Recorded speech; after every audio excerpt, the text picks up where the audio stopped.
these are attempts to get food, new growth coming out, because it's malnourished. Now, trees send off lots of shoots.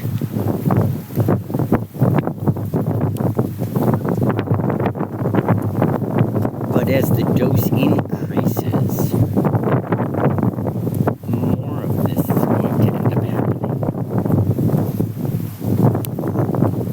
And it proves that it's burning and that the tree isn't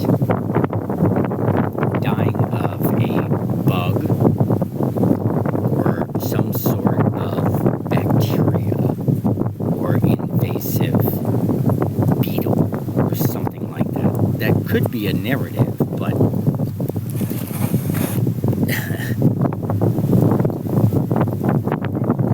I guess they'll identify it just like they identify it COVID.